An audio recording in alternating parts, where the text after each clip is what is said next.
اور خداوند تجھ کو کشتیوں میں چڑھا کر اس راستے سے مصر کو لوٹا لے جائے گا جس کی بابت میں نے تجھ سے کہا کہ تو اسے پھر کبھی نہ دیکھنا، مطلب تو پھر مصر واپس نہ جائے گا اور وہاں تو اپنے دشمن کے غلام اور لونڈی ہونے کے لیے اپنے آپ کو بیچے گا پر کوئی خریدار نہ ہوگا۔ یہی ہوا تاریخی طور پر۔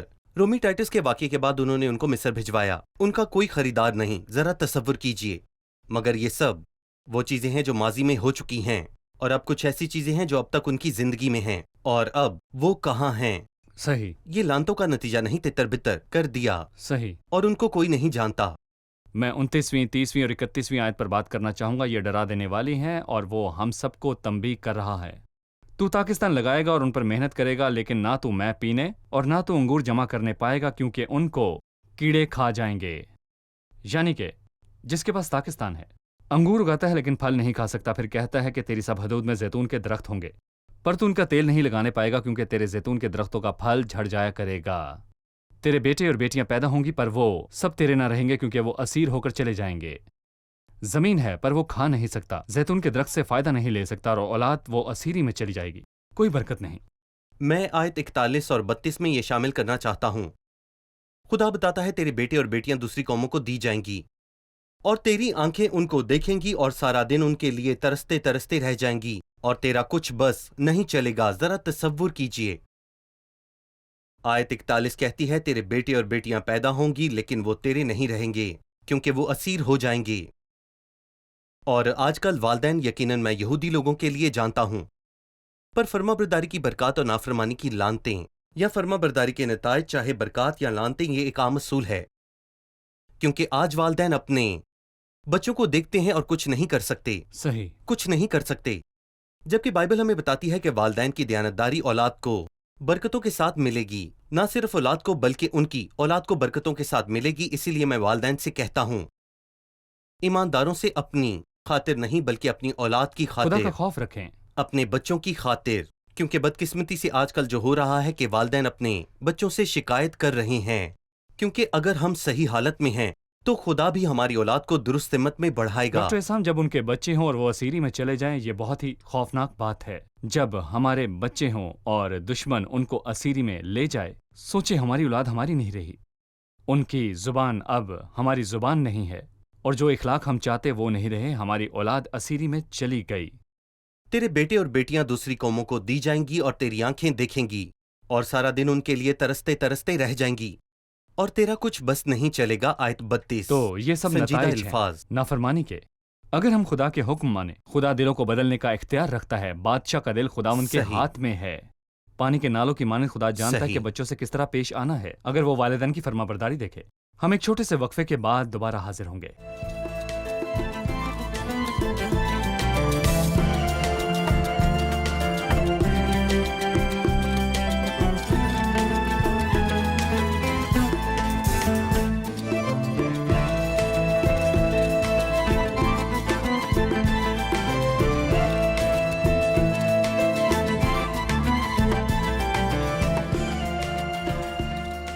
انتیس باب کی تیسری آیت میں امتحان کے وہ بڑے بڑے کام اور نشان اور بڑے بڑے کرشمے تو نے اپنی آنکھوں سے دیکھے، لیکن خداوند نے تم کو آج تک نہ تو ایسا دل دیا جو سمجھے، اور نہ دیکھنے کی آنکھیں اور سننے کے کان دیے۔ جب خداوند ایسا کہتا ہے، کیا اس سے یہ مراد ہے کہ وہ ان کی ذمہ داری کو ختم کر دیتا ہے؟ جی، جب وہ کہتا ہے کہ خدا نے ان کے دل سخت کر دیے، یا وہ کہتا ہے کہ خدا نے ان لوگوں کے دل سخت کر دیے اور ان کے کان بہرے کر دیے تاکہ وہ سن اور سمجھ نہ سکیں، کیا ان کی دیانتداری ختم ہو گئی اور خدا اس کا ذمہ دار ہے؟ اور یہ سوال کچھ نہیں، ناممکن ہے۔ کبھی نہیں۔ کیا خدا نے دکھایا کہ وہ اس باب کے آغاز میں کیا کہتا ہے؟ تم نے سب کچھ جو خدا نے تمہاری آنکھوں کے سامنے ملک مصر میں فرعون اور اس کے سب خادموں اور اس کے سارے ملک کے ساتھ کیا تم نے وہ واقعات دیکھے ہیں؟ امتحان کے وہ بڑے بڑے کام اور نشان اور بڑے بڑے کرشمے تو نے اپنی آنکھوں سے دیکھے ہیں، یعنی سب کچھ تیرے سامنے ظاہر ہے، تو پھر تم اسے سمجھنا نہیں چاہتے، تم نصیحتیں وہ پانا بنیادی طور چاہتے پر ہو، سننے کو تیار نہیں ہے۔ اس میں ہرگز تو ان میں خواہش نہیں۔ آپ اس کی ذمہ داری خدا پر ڈال رہے ہیں؟ نہیں، وہ کہتے ہیں وہ آپ ہیں جن کے پاس آنکھیں ہیں، آنکھیں ہیں، دماغ ہے اور عقل ہے، جو سمجھتی، سنتی اور دیکھتی ہیں، جو اندازہ لگاتی ہیں، آپ کو دی گئی ہیں، اور اس کے ذمہ دار آپ ہی ہوں گے۔ مگر آپ سمجھنا نہیں چاہتے، مطلب آپ سمجھنے کے لیے رضامند نہیں ہیں۔ یہ کہنے کے بعد کہ تو نے اپنی آنکھوں کے سامنے دیکھا تو اس کے علاوہ کیا ہوا، آپ سمجھنا ہی نہیں چاہتے کہ اس کے پیچھے کیا وجہ ہے، کہ خدا ہے آپ نے اس واقعے کو یوں ہی گزار دیا، مگر آپ کو رک کر دیکھنا چاہیے کہ اس کے پیچھے خدا خود ہے۔ شاید پولس اعمال 28-25 میں تصدیق کرتا ہے، کیونکہ اس امت کے دل پر چربی چھا گئی ہے اور وہ کانوں سے اونچا سنتے ہیں، اور انہوں نے اپنی آنکھیں بند کر لی ہیں، کہیں ایسا نہ ہو کہ آنکھوں سے معلوم کریں اور کانوں سے سنیں اور دل سے سمجھے اور رجوع لائیں اور میں انہیں شفا بخشوں۔ انہوں نے نافرمانی کی راہ بالکل۔ چنی، انہوں نے قبول نہ کیا۔ پر وہ 10ویں آیت میں کہتا ہے، آج کے دن تم اور تمہارے سردار، تمہارے قبیلے اور تمہارے بزرگ اور تمہارے منصبدار اور سب اسرائیلی مرد اور تمہارے بچے اور تمہاری بیویاں اور وہ پردیسی بھی جو تیری خیمہ گاہ میں رہتا ہے، خواہ وہ تیرا لکڑہارا ہو خواہ سکا، سب کے سب خداوند اپنے خدا کے سامنے کھڑے ہو، تاکہ خداوند اپنے خدا کے عہد میں جسے وہ آج تیرے ساتھ باندھتا ہے اور اس کی قسم میں جسے وہ آج کھاتا ہے شامل ہو، اور وہ تجھ کو نئی قوم قرار دے اور وہ تیرا خدا ہو، جیسا اس نے تجھ سے کہا، جیسی اس نے تیرے باپ دادا سے ابراہیم، اسحاق اور یعقوب سے قسم کھائی۔ اس عہد کے بارے میں آپ ہمیں بتائیے، کیا یہ اس عہد کی تجدید ہے؟ یہ عہد کی تجدید ہے، صحیح۔ بلکہ خدا عظیم ہے کہ وہ ان کے ساتھ ابراہم سے کیے گئے وعدے کو تازہ کرتا ہے۔ جی، کیا آپ کو معلوم ہے کہ اگر خدا موسیٰ کے ساتھ کیے گئے وعدے کے ساتھ واپس آتا تو نتیجہ لانتیں آ جائیں گی؟ صحیح۔ مگر یہاں خدا ہے، جو کچھ بھی ہوا اس کی بدولت ہوا، بے شک آپ لانتوں کے حقدار ہیں، لیکن الہی عہد اب بھی موجود ہے، اور خداوند آپ کے ساتھ ایک بار پھر اسی الہی عہد کو جو اس نے ابراہم کے ساتھ کیا اس کی تجدید کرتا ہے، اور اس سے پیشتر ان کو یہ یاد دلاتا ہے کہ اگر وہ دھیان دیں تو وہ انہی کی طرف ہے۔ صحیح۔ جب وہ مصر میں تھے تو خدا ان کے ساتھ تھا، وہ ان کے ساتھ تھا جب میں 40 برس بیابان میں تمہیں لیے پھرا، اور نہ تمہارے تن کے کپڑے پرانے ہوئے اور نہ تیرے پاؤں کی جوتی پرانی ہوئی۔ آیت 7 میں وہ کہتا ہے، اور جب تم اس جگہ آئے ہو تو سہون اور اوج ہمارا مقابلہ کرنے کو نکلے۔ یاد رکھیں کہ خدا آپ کی طرف تھا، آپ برے ہیں اور لعنت کے مستحق ہیں، آپ نافرمان ہیں، لیکن خدا آپ کے ساتھ ابراہم سے کیے گئے وعدے کی تجدید کرنا چاہتا ہے، اور فضل کی بنیاد پر وہ آپ کے ساتھ ہوگا۔ صحیح۔ اگر وہ خدا کا عہد توڑیں تو مصیبت ان پر آئے گی۔ 22ویں صحیح۔ آیت میں لکھا ہے، اور آنے والی پشتوں میں تمہاری نسل کے لوگ جو تمہارے بعد پیدا ہوں گے اور پردیسی بھی جو دور کے ملک سے آئیں گے، جب وہ اس ملک کی بلاؤں اور خدا کی لگائی ہوئی بیماریوں کو دیکھیں گے، اور یہ بھی دیکھیں گے کہ سارا ملک گویا گندک اور نمک بنا پڑا ہے اور ایسا جل گیا ہے کہ اس میں نہ تو کچھ بویا جاتا، نہ پیدا ہوتا، اور نہ کسی قسم کی گھاس اگتی ہے، اور وہ سدوم اور عمورہ اور ادما زبیوم کی طرح اجڑ گیا، جن کو خدا نے اپنے غضب اور قہر میں تباہ کر ڈالا۔ تب وہ بلکہ سب کو میں پوچھیں گے کہ خداوند نے اس ملک سے ایسا کیوں کیا، اور ایسے بڑے قہر کے بھڑکنے کا کیا سبب ہے؟ اس وقت لوگ جواب دیں گے کہ خداوند ان کے باپ دادا کے خدا نے جو عہد ان کے ساتھ ان کو ملک مصر سے نکالتے وقت باندھا تھا، اسے ان لوگوں نے چھوڑ دیا۔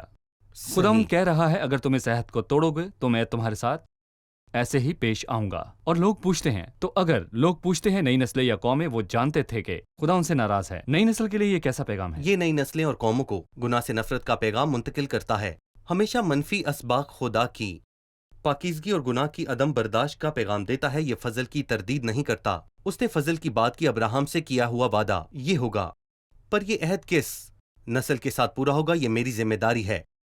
اگر آپ ذمہ داری مانیں گے تو آپ اس سے محظوظ ہوں گے، اور اگر آپ نہیں مانیں گے، عہد تو موجود ہے لیکن آپ کی نسل وہی کاٹے گی جو کاٹتی آئی ہے۔ تو ذمہ داری ہرگز ختم نہیں ہوتی، بلکہ ذمہ داروں فضل کی لکیریں آپ کے ساتھ ہی چلتی ہیں، اور آپ دوسروں کے لیے سبق حاصل کرنے کا باعث ہوں گے۔ جو آپ کے ساتھ ہوا وہ باقی لوگوں کے لیے سبق ہونا چاہیے۔ خدا نے لوگوں کو تمام تکلیفیں کیوں دیں؟ خدا کو بدی سے نفرت ہے۔ صحیح۔ اور کیونکہ جو بھی ان لوگوں کے ساتھ ہوا، اس کے بعد بہت سی نسلیں آ گئی ہیں۔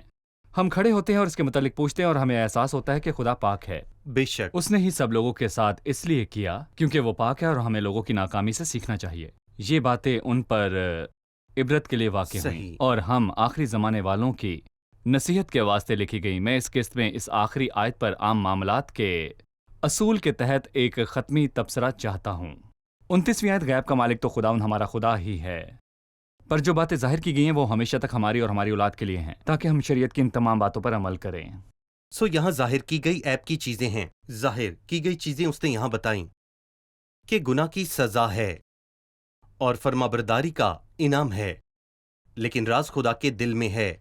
پہلا خدا کی سوچ میں راز ہے جو ہم نہیں جانتے، پر اس نے عیاں کیا کہ ہمیں ان رازوں کو قبول کرنا چاہیے، اور دوسرا خدا کے دل میں راز پنہا ہے، اور میں یہ سوچتا ہوں کہ وہ اس کے بارے میں بعد میں مخاطب ہوگا، یعنی کہ کچھ ہونے کے باوجود خدا کے دل میں راز ہیں، اور اس میں برکت شامل ہے کیونکہ خدا کا دل برکتوں سے پر ہے۔ خدا آپ سے تعلق رکھنے والی برکت کو پورا کرے گا جس کو وہ بعد میں بیان کرے گا۔ صحیح، اور اصول کے مطابق مجھے آپ سے ویسے ہی پیش آنا چاہیے جیسے آپ کہتے ہیں۔ میں آپ کے الفاظ کے پیچھے چھپے مطلب نہیں دیکھ سکتا اور آپ کے ضمیر پر سوال نہیں اٹھا سکتا۔ غیب کا مالک تو خدا ہی ہے، لیکن جو باتیں ظاہر کی گئی ہیں وہ ہمارے لیے ہیں۔ میں نہیں جان سکتا کہ آپ کا مطلب کیا ہے یا آپ کی نیت کیا ہے۔ صحیح، لوگوں میں سے صحیح۔ پروگرام کا وقت ختم ہوا جاتا ہے، آئیے مہمانوں سے رائے جانتے ہیں۔ آج کے پروگرام سے آپ نے کیا سیکھا؟ جب ہم آیات پر غور کرتے ہیں تو ہم برکتوں پر دھیان دیتے ہیں اور اپنی ذمہ داری اور فرائض کو بھول جاتے ہیں۔ ہماری ذمہ داری ہے کہ خداوند اپنے خدا کی بات کو جاں فشانی سے مان کر ہم نے سیکھا کہ سننا محض یاد کرنا نہیں بلکہ فرما برداری سے خداوند کے سامنے اپنا سر جھکانا ہے۔ فرما برداری سیکھنے کے لیے ہمیں خدا کے ساتھ اپنے اندر ایک نئی فطرت کو حرکت میں لانا ہے۔ ہمیں خدا کے کلام اور یسوع مسیح پر انحصار کرنا چاہیے۔ شکریہ، خدا آپ کو برکت دے۔ عزیز ناظرین، ہم نے آج کی قسط میں سیکھا کہ فرما برداری کی بہت سی برکات ہیں۔ یہ برکتیں گھر میں ظاہر ہوتی ہیں، اور یہ برکات آپ کی کمائی میں ظاہر ہوتی ہیں۔ یہ برکتیں اولاد کو پالنے میں ظاہر ہوتی ہیں جب آپ دیکھتے ہیں کہ آپ کے بچے مسیحی ایمان کی بنیاد کو سیکھ چکے ہیں اور خدا کے جلال کے لیے بنے ہیں۔ بچوں کے ساتھ اپنے رشتے میں فرما برداری دیکھتے ہیں تو فرما برداری کی برکتیں نظر آتی ہیں۔ خداوند کی فرما برداری اور اس کے احکام پر عمل کرنا، جب آپ کی تنخواہ محدود ہو اور خداوند اس میں برکت بخشے، جب آپ کی استعداد کم ہو پر آپ مطمئن ہوں، لیکن جب ہم خدا کے حکموں کو نہیں مانتے، جب نافرمانی ہم پر راج کرتی ہے، تو ہماری کمائی تو بڑھ سکتی ہے پر برکتیں نہیں بڑھ سکتی۔ ناظرین، آئیں ہم ایک بار پھر سے خدا کے احکامات کو مانیں، کیونکہ فرما برداری ہی سب برکتوں کی بنیاد ہے۔ ہم خدا کے کلام کو پڑھتے ہیں اور اس کی عزت کرتے ہیں، لہٰذا میں چاہوں گا کہ آپ اپنے کان اس کے کلام کی طرف لگاتے رہیں۔ جب آپ کلام کی طرف اپنے کان لگاتے ہیں اور کلام سنتے ہیں تو آپ اس سے برکات پاتے ہیں۔ اگلے پروگرام میں آپ سے پھر ملاقات ہوگی۔ خدا آپ سب کو برکت دے۔